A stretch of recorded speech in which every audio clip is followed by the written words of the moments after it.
Hadirin sekalian, selanjutnya marilah kita simak bersama sambutan Presiden Republik Indonesia. Dilanjutkan penekanan layar sentuh sebagai tanda peluncuran program Hasil Terbaik Cepat atau PHTC Presiden.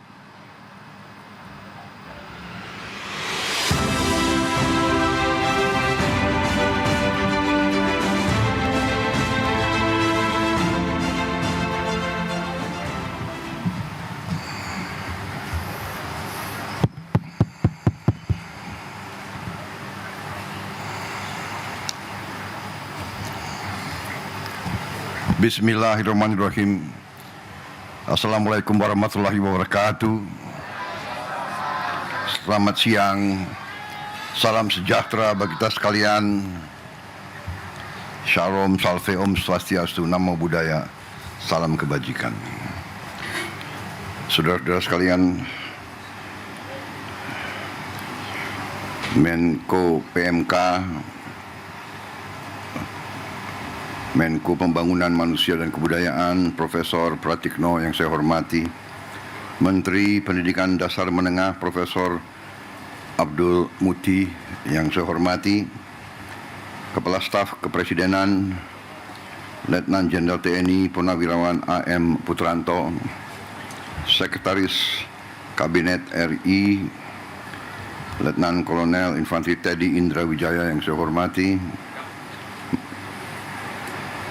Wakil Menteri Dalam Negeri Ibu Ripka Haluk yang saya hormati, Wakil Menteri DG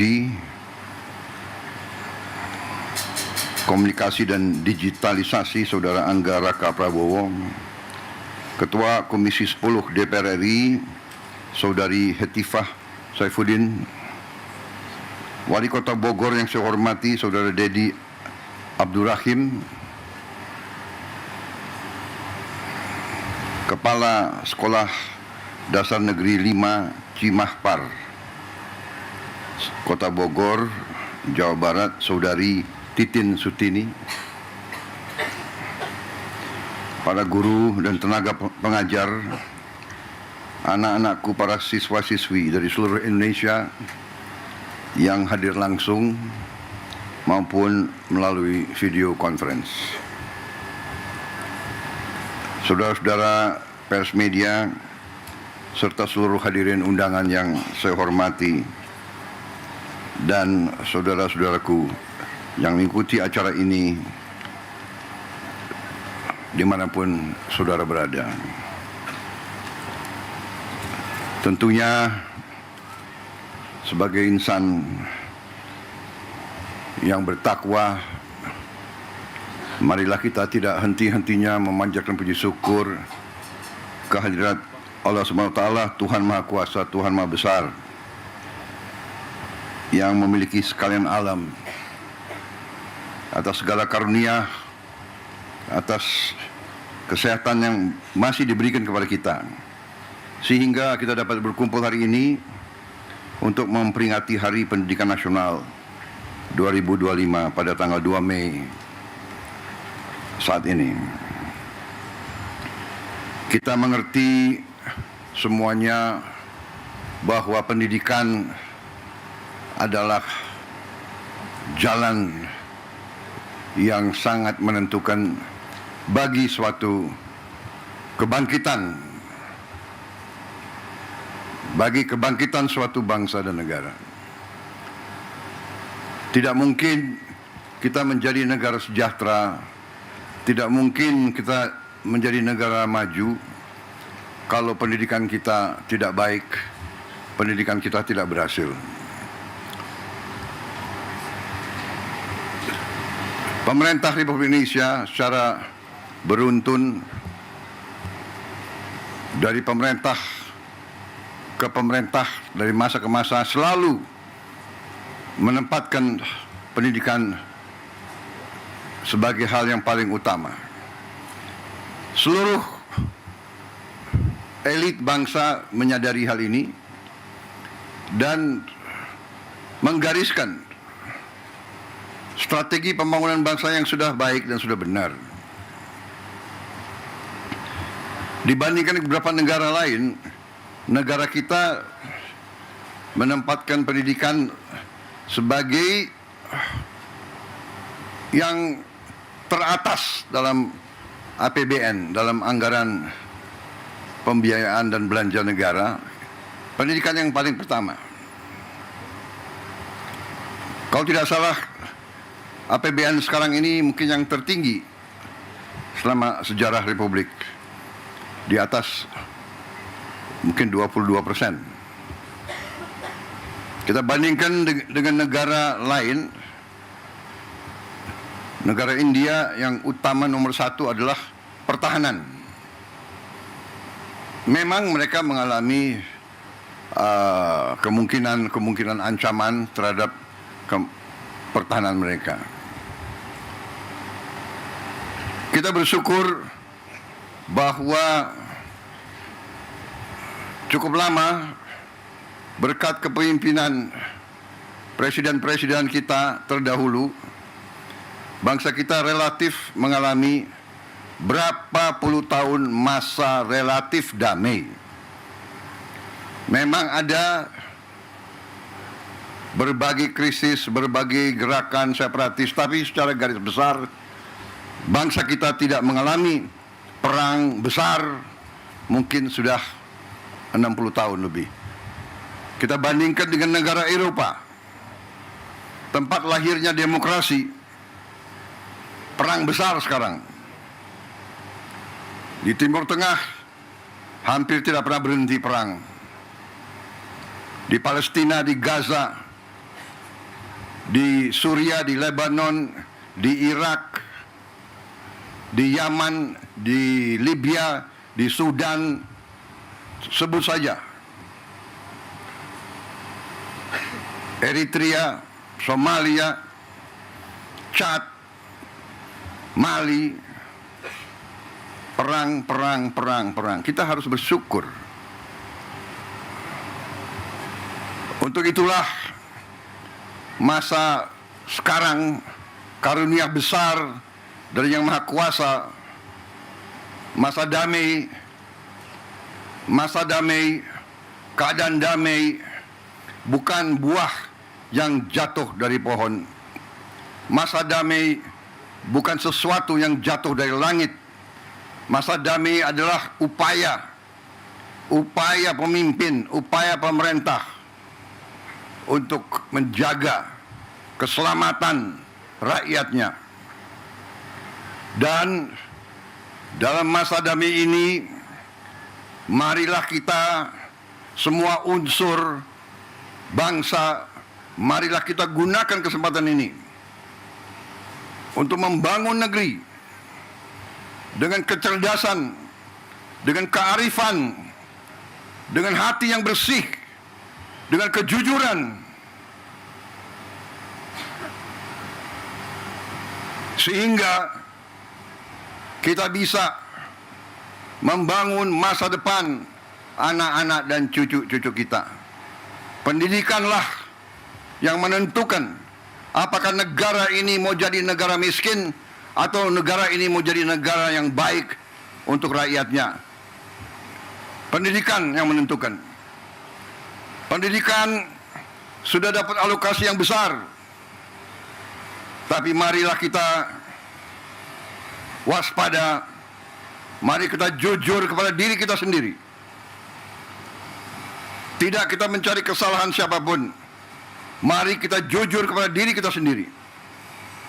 Mari kita bertanya, apakah anggaran pendidikan yang begitu besar sudah bertahun-tahun sampai atau tidak kepada alamat yang harusnya ditujukan. Kita masih melihat tadi dan kita tahu begitu banyak sekolah-sekolah yang rusak. Padahal kalau kita buka-bukaan, anggarannya ada.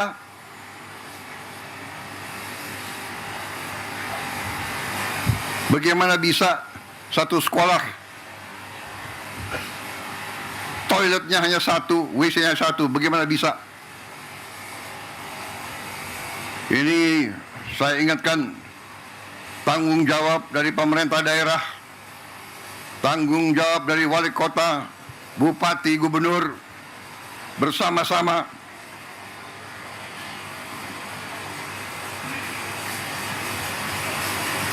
saya memang menetapkan anggaran, saya kira kalau dicek cukup besar untuk perbaikan sekolah-sekolah. Tapi tidak cukup. Berapa? 16 triliun ya. 16, hampir 17 triliun. Tapi cukup hal ini untuk mungkin hanya 11.000 sekolah. Ya, 11.000 sekolah kira-kira. Ini tidak cukup. Sekolah seluruh Indonesia adalah 330.000 sekolah. Benar ya Pak Menteri? Yang sekolah negeri berapa Pak Menteri? Dari 330.000. 200.000 sekian. Jadi kalau kita perbaiki 11.000, mungkin perlu 30 tahun sampai sekolah ini semua bisa diperbaiki. Dan kita tidak boleh menyerah. Tidak boleh kita 30 tahun memperbaiki sekolah-sekolah itu. Karena itulah saya bertekad melakukan penghematan terus-menerus. Kita harus memperbaiki sebanyak-banyak sekolah seluruh Indonesia dalam waktu secepat-cepatnya. Inilah yang saya sedang pikirkan terus bersama menteri-menteri saya. Terus-menerus saya memikirkan bagaimana kita cari uang, bagaimana kita mengelola kekayaan kita. Karena terus terang saja, berkali-kali saya sampaikan, kekayaan bangsa Indonesia masih terlalu banyak yang bocor dan tidak sampai ke rakyat.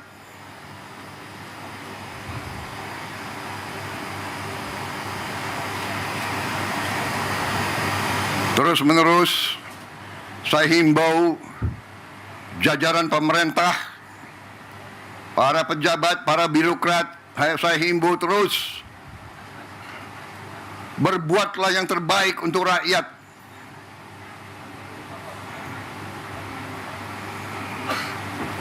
Para pejabat, para birokrat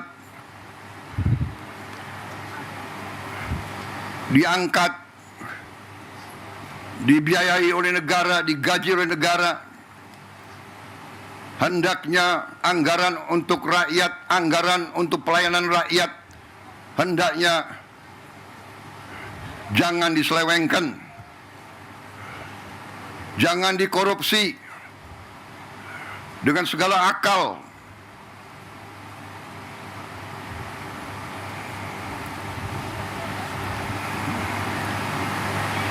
Saudara-saudara sekalian, begitu banyak kebijakan kita yang akan kita lakukan untuk memperbaiki keadaan kesejahteraan rakyat kita dan ASN kita dan guru-guru kita, pejabat-pejabat kita semuanya. Saya sedang merencanakan juga bagaimana menaikkan gaji para hakim kita, agar hakim kita nanti tidak bisa disogok, tidak bisa dibeli, sehingga hukum dilaksanakan dan ditegakkan dengan baik.